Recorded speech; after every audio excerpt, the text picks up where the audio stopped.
Hey, how's it going, everyone? Just back again with another one of these sequence of the end times videos. And so just reading Psalms 18.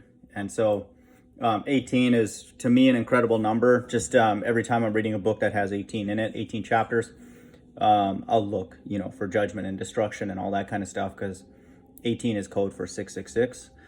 And no shocker, it's here. And then so when I'm on 18, I'll also keep an eye out for verse 18, because 18 plus 18 is 36, which is 3 sixes, 666. And then that will help us understand context of what it's talking about. And so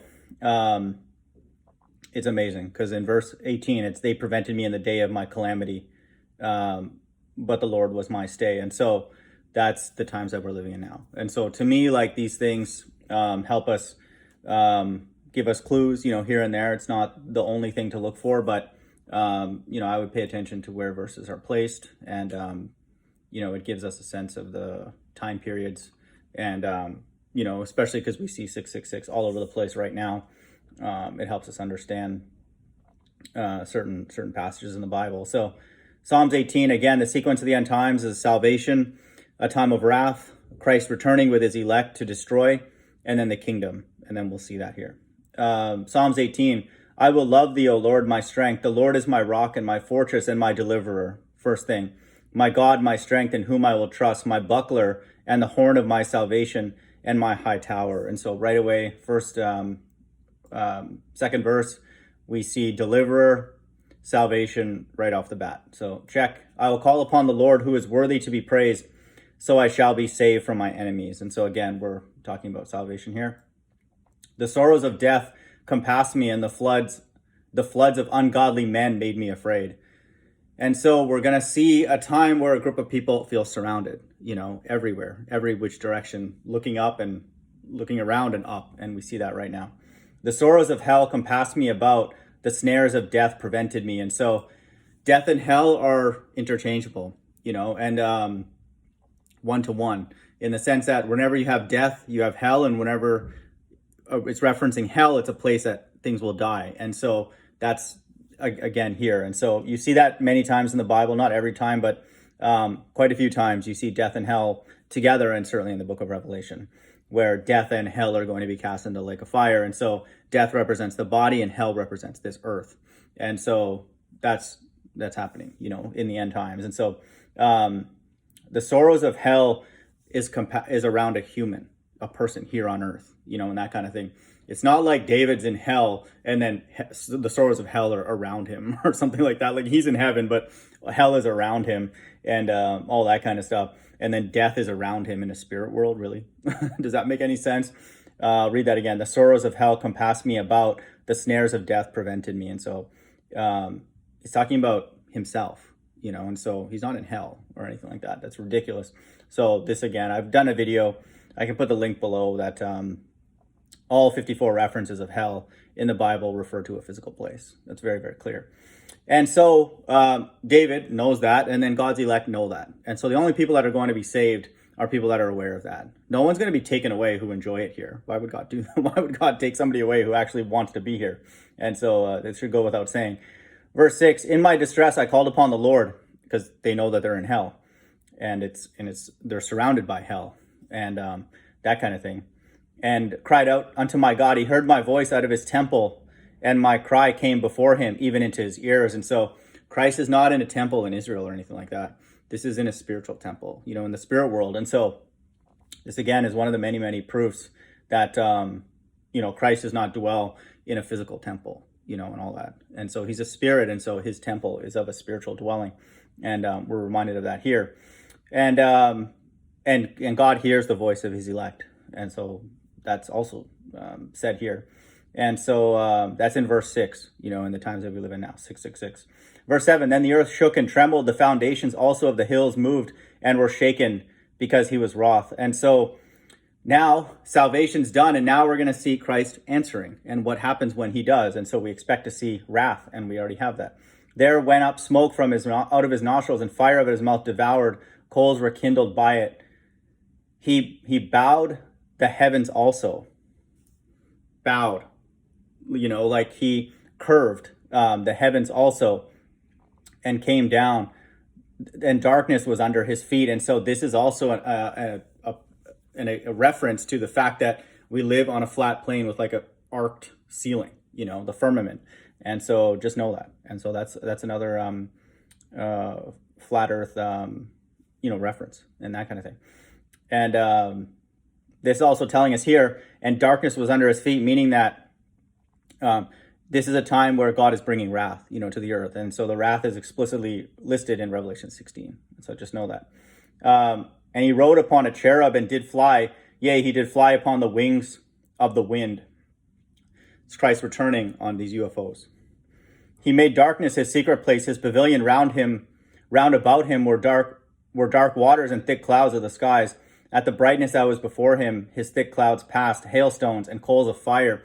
The Lord also thundered in the heavens, and the highest gave his voice, hailstones and coals of fire. Yea, he sent out of his arrows and scattered them, and he shot out lightnings and discomfited them. So now we're talking about arrows being shot. And so this is America being destroyed, and these arrows are coming from the other nations, but definitely Iran, because that's fulfillment of Jeremiah 50 verse 9.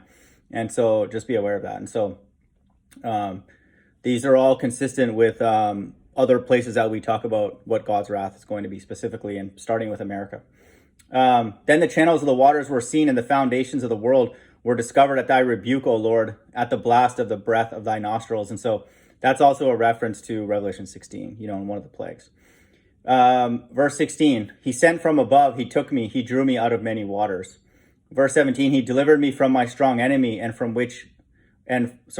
them which hated me, for they were too strong for me. Who can make war with this beast? They prevented me in the day of my calamity, but the Lord was my stay. And so this is the day, this is verse 18. So 18 is 36. It's a day of calamity or tribulation. And so just know that. But the elect are taken out prior to great tribulation. Just be aware of that. Verse 19, he brought me forth also into a large place and delivered me because he delighted in me. The Lord rewarded me according to my righteousness. According to the cleanness of my hands hath he recompensed me. Come out of her, my people. Don't be partakers of her sins. And so this is that cleansing that's happening here. Verse 21, for I have kept the ways of the Lord, and have not wickedly departed from my God. For all his judgments were before me, and I did not put away his statutes from me. I was also upright before him, and I kept myself from mine iniquity. Verse 24, therefore hath the Lord recompensed me according to my righteousness, according to the cleanness of my hands in his eyesight. That's verse 24, 2:4. That's for God's elect. Verse 25, with the merciful thou wilt show thyself merciful. With an upright man thou wilt show thyself upright. Verse 26, with the pure thou wilt show thyself pure, and with the froward thou wilt show thyself froward. Verse 27, for thou wilt save the afflicted people, but will bring down high looks. For thou wilt light my candle, the Lord my God will enlighten my darkness. For by thee I have run through a troop, and by my God I have leaped over a wall. So now we're talking about Christ returning with his elect. And so just know that. And so we're going to see now references to Christ equipping and empowering his elect to go and destroy his left-hand side. And so we're going to see that. That's what is being talked about here. For by thee I have run through a troop, and by my God I have leaped over a wall. So they're going to be given spiritual powers. Verse 30, as for God, his way is perfect. The word of the Lord is tried. He is a buckler to all those that trust in him. Verse 31, for who is God save the Lord? Or who is a rock save our God? It is God that girdeth me with strength and maketh my way perfect.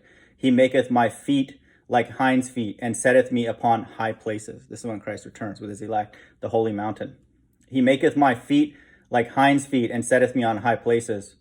Verse 34, he teacheth my hands to war, so that a bow of steel is broken by mine arms. And so now God is again equipping his elect to fight, in this battle in the Middle East. Verse 35, thou hast also given me the shield of thy salvation, and thy right hand hath holden me up, and thy gentleness had made me great. Thou hast enlarged my steps under me, that my feet did not slip. I have pursued my enemies and overtaken them. Neither did I turn again until they were consumed. And this consuming is going to be with fire. I have wounded them that they were not able to rise. They are fallen under my feet. This is literal. This is Christ returning with his elect in these quote-unquote UFOs, and they're going to be destroying everybody, literally underneath their feet. Verse 39, for thou hast girded me with strength unto the battle. This is the battle in the Middle East. Thou hast subdued under me those that rose up against me. Verse 40, thou hast also given me the necks of mine enemies, that I might destroy them that hate me. So they're going to be killed here on earth. And so this is not in the spirit world or in the kingdom of heaven. And look at these retards teach, like End Times Teacher and Obadiah's Judgment, all these baboons. Verse 41, they cried, but there was none to save them, even unto the Lord, but he answered them not. They already have the mark of the beast. It's too late. Verse 42, then did I beat them small as dust before the wind. I did cast them out as dirt in the streets. So they're going to be deleted, body and soul. Thou hast delivered me from the strivings of the people, and thou hast made me the head of the heathen. A people whom I have not known shall serve me. Now we're getting references to the kingdom of heaven. And so the sequence is always the same. It's always salvation. It's always wrath, destruction, definitely in America. And then it's Christ returning with his elect, and then they're going to be doing the killing. And then it's always the kingdom of heaven after. And so where there's peace, and where the other nations, the quote-unquote heathen, will serve the elect, and all the elect serve Christ. And so this is, again, what's being taught here, and it's right on schedule, right on cue. As soon as they hear of me, they shall obey me. The strangers shall submit themselves unto me. And so this is going to be a righteous leadership, righteous rulership, according to God's laws. And there's going to be no arguing or debate. Oh, I have an opinion. I think Christ is white, or what? All these like stupid ideas. I think Mystery Babylon is the Vatican. I think the earth is a ball, and all that.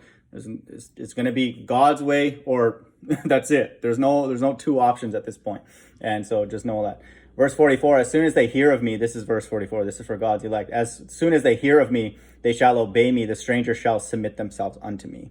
And then this is the God's elect ruling over the mixed multitude, from all nations. Verse 45, the stranger shall fade away and be afraid out of their closed places. The Lord liveth, and blessed be my rock, and let the Lord God of my salvation be exalted. It is God that avengeth me, and subdueth the people under me. He delivereth me from my enemies. Yea, thou liftest me up above those that rise up against me. Thou hast delivered me from the violent man. And we see that in the times that we live in now. Therefore I will give thanks unto thee, O Lord, among the heathen, and sing praise unto thy name. Verse 50, great deliverance giveth he to his king, and showeth mercy to his anointed, to David, and to his seed forevermore. And so this is the sequence of the end times, and so this to me is an amazing thing. It will never be violated, and really it's the DNA, it's the quote-unquote code, it's the template that you need to really unlock everything in the Bible, because this will not make sense. It's not that it's necessarily confusing just reading it, but you won't know when this is going to happen, and all that kind of stuff. And then the Hebrews will go and pervert these very scriptures and say, oh no, that killing, that empowering of God's elect is going to happen in the kingdom of heaven, which is blasphemous, because that's not what's taught there. That's going to happen there because we're taught that at the end. And so then a person could go, and again, like has happened really throughout human history, and I see it everywhere, go and take the Bible and manipulate it, and make it into something else. And so really, if you're not given this template, this sequence, the whole Bible doesn't make sense. And so I know that that sequence has to happen, or the Bible is not true, because it's literally everywhere. And so, it's littered throughout the Psalms, and I'm just building a video catalog of where it is, and it's everywhere. And so it's not to sound arrogant, but if the Bible is true, this sequence is going to be the way it's going to go down. Hope everyone's doing well. Bye.